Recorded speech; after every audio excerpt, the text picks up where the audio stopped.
It's November 1942. The Soviet Union is on the brink of collapse. In southern England, 5 Anglo-American divisions are massed and ready. Soon the order will go out. Landing craft will be loaded. Destroyers set sail and bombers take to the skies. It's time to invade Europe.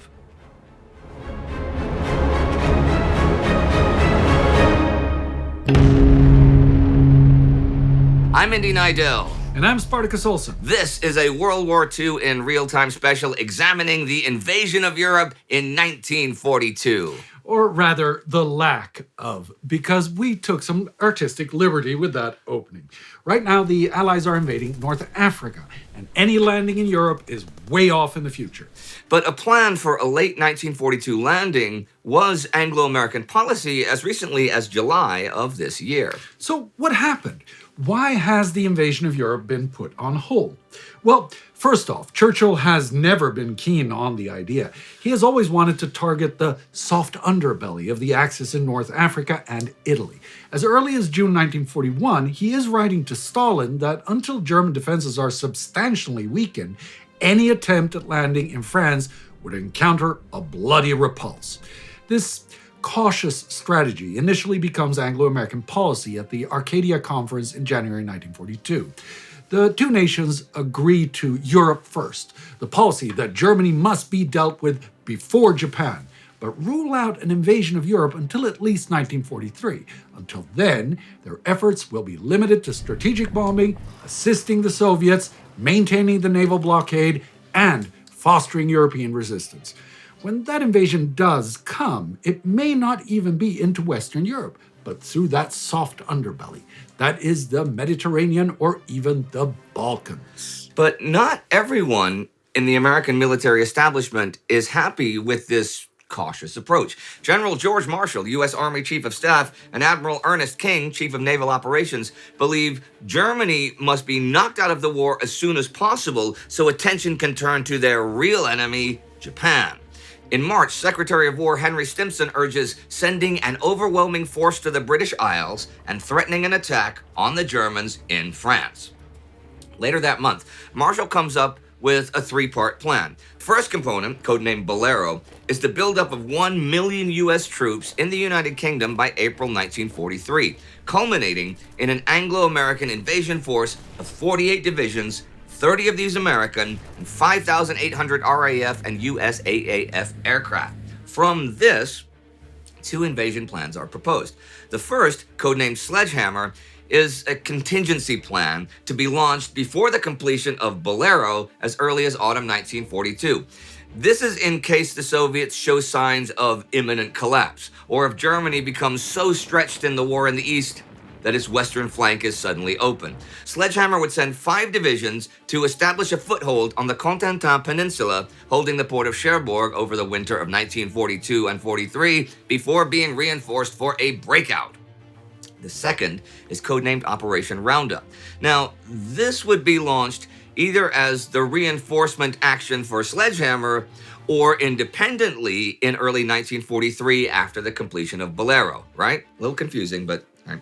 Nearly 6,000 Allied aircraft would achieve aerial superiority over the landing area, and 6 divisions would land on a front stretching from Le Havre to Boulogne. These initial landings are to be reinforced with 100,000 men per week, while British and American armor drive towards the port of Antwerp. These plans are presented to Churchill when Marshall visits London in April. Churchill gives his agreement, and on the 14th, he urges the two nations to march ahead together in a noble brotherhood of arms. But his agreement is only really given to prevent American attention from wandering towards the Pacific, a fear that is not unfounded. By the end of this month, April 1942, 22,000 American soldiers have been shipped to Europe, but over 184,000 elsewhere, and mainly to the Pacific. Bolero gets underway in May, with the first 24,682 Americans arriving that month. Together with the roughly 12,000 in the UK before Bolero began, this gives a total of 36,644 US troops. So far, so good. But things have already started to break down behind the scenes. By mid-May, the Anglo-American working committees digging into the logistics quickly realized that the idea of bringing in 1 million men by April 1943 is little more than wishful thinking. Much of British shipping is focused on troop and supply reinforcements in the Middle and Far East, and American merchant shipping cannot handle this job alone. The target of 30 divisions is quickly revised down to 15, and the completion of a full-scale Bolero is pushed back to the summer of 1943. The U.S. War Department has also allocated just 12% of their manpower towards the Army Services of Supply, a ratio which should be about 30 to 40%. So many of those who do arrive over the next few months are without the right equipment and find accommodation and facilities unprepared. There are also serious operational weaknesses, like there aren't anywhere near enough landing craft. In April, an American construction program began with a goal of building 2,500 for Sledgehammer and 7,000 for Roundup. That 2,500 is only enough, though, to carry half of the Sledgehammer force in one trip. And U.S. Army Assistant Chief of Staff Dwight Eisenhower admits the operation will make do with whatever personnel and equipment is actually available at the time. Likewise, the 7,000 craft earmarked for Roundup by Marshall is even lower than the War Department's recommendation of 8,200. We covered the development of the American landing craft, the Higgins boats, in one of our specials. It may be an ingenious design and maybe something of a war winner, but it does not do well in rough seas.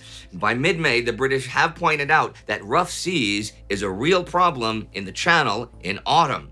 They recommend focusing on the much larger landing ship tank, or LST. The Americans accept this alteration and set out to build 765 LSTs by March 1943.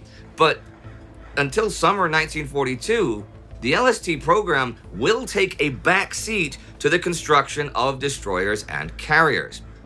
Finally, there are political considerations that make Sledgehammer unappealing to the British. Weather restrictions mean it must be launched before August, when little more than one U.S. combat division will be ready. So the bulk of soldiers fighting and dying will be British soldiers, effectively giving Churchill moral veto over things, and he is not willing to risk another Dunkirk. British Chief of the Imperial General Staff, Alan Brooke, will later write that his opposite number, Marshall, lacks strategic vision and that his thoughts revolve around the creation of forces and not on their employment. Harsh. But probably fair. Oh yeah, don't get me started on Marshall and the B-17s. Anyhow. By June, Sledgehammer is all but dead to the British. At the War Cabinet on the 1st, Lord Louis Mountbatten, Chief of Combined Operations Headquarters, recommends that it should not be attempted. On the 8th, Churchill decides that unless the Germans suffer a demoralizing failure against the Soviet Union, there could be no substantial landing in France this year. Churchill returns to his soft underbelly strategy, Operation Gymnast, the invasion of French North Africa. It looks like this will be an uphill struggle, though. Almost everyone in the US camp believes it is a cynical, imperialistic scheme by Churchill to use American manpower to secure Britain's position in North Africa and the Middle East. The British Chiefs of Staff are also opposed. They would rather ask for direct help from the Americans in Egypt. And anyway, Brooke thinks that any invasion should be held off until the future of Soviet resistance is clear. But with the Second Washington Conference in June, Churchill has the chance to make the case directly to President Roosevelt. The two men have a series of meetings from the first day of the conference, the 19th, through the 21st. Records are scant, but at some point, Churchill has a breakthrough with FDR. Their subsequent memo doesn't say that Bolero, Sledgehammer, and Roundup should be nixed, but that Gymnast must be explored as an alternative. And crucially, if Gymnast does go ahead, its resources are to come from Bolero. So it looks like Churchill has just manipulated Roosevelt, right? Well, he has kept up the facade of Sledgehammer, but is now sweet-talking the president into supporting his imperial scheme. Well, he's certainly played a clever game, but it's not quite that simple. FDR has always been open to the idea of Gymnast. In fact, Henry Stimson calls it the president's secret baby. He knows that much of the public sees Japan as the primary enemy. A victory against German forces will make the public feel that they are really in this fight against Hitler.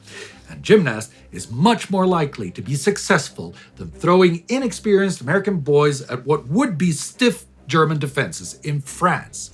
Moreover, back in May, FDR rashly promised Soviet Foreign Minister Vyacheslav Molotov that the Western Allies were committed to opening a second front in Europe in 1942. While Gymnast won't allow him to keep this promise, it will hopefully go some way to ensuring the stability of the Grand Alliance. And it's not as though Gymnast isn't without its own merits. While it could be easy to dismiss it as a plot to shore up Britain's imperial position, all three allies will benefit. Without Gymnast, Churchill fears that Egypt and the Suez Canal might be lost to Rommel, clearing his path to the Middle Eastern oil fields and raising the potential of him linking up with a German drive into the Caucasus. So, the Second Washington Conference ends with Anglo-American thinking muddled. The American military still believes that the British are in favor of Sledgehammer. On June 23rd, Eisenhower travels to London to lead the American preparations for an attack across the Channel. Yet at meetings on July 6th and 7th, the Chiefs of Staff and War Cabinet finally formalized the decision made a month ago. Sledgehammer is rejected, and Gymnast is identified as the more attractive option. Churchill sends this in a telegram to Roosevelt the next day. When this comes to Washington, Marshall and King are aghast. With Sledgehammer out of the question and a diversion to North Africa on the cards, it's going to mean yet more delay in dealing with Japan. They're so dissatisfied with the British attitude that on July 10th, they rather petulantly advise the president to leave Germany alone and devote all available resources to the Pacific. FDR knows that they are bluffing, and he brushes aside the rebellion. On the 15th, he orders the two men and his foreign policy advisor, Harry Hopkins, to Britain to sort out the mess. His memo orders them to continue investigating the possibility of Sledgehammer. But he writes if wholehearted British cooperation is not forthcoming, they must find a compromise whereby Anglo-American forces can be in action against Germany by the end of 1942. The Americans arrive on July 18th. Things are tense. First, they snub Churchill's invitation to spend the weekend at Chequers, the Prime Minister's countryside retreat. Then there are several days of fractious meetings. Marshall presents a revised Sledgehammer plan on the 20th. Brooke shoots it down. He tries again on the 22nd, same result. He tries with Churchill later that afternoon. No luck. Meanwhile, King threatens a shift to the Pacific. That evening, Roosevelt intervenes and instructs his negotiators to abandon Sledgehammer. Still, Marshall and King try to hold things up, and on the 30th, FDR is forced to exert his power as commander-in-chief. He orders Gymnast, now renamed Torch, to go ahead at the earliest possible date and to take precedence over all other operations. And with that, the die is cast. Bolero limps on for a few months, but from October, all focus and all resources are given over to Torch. An invasion of Western Europe in 1942, or 1943 for that matter, is out of the question. Anglo-American, Indian, and Free French forces go ashore in French Morocco and Algeria on November 8th, opening up the Axis underbelly. Western Europe must wait for its liberation. If you'd like to learn more about how America prepared for war in the first place, right, you can click right here to check out our World War II special episode about that. To get ever more content like this, please join the Time Ghost Army at timeghost.tv or patreon.com. It is what allows us to do all of this stuff, now with two of us on camera at the same time once in a while. All right, see you next time.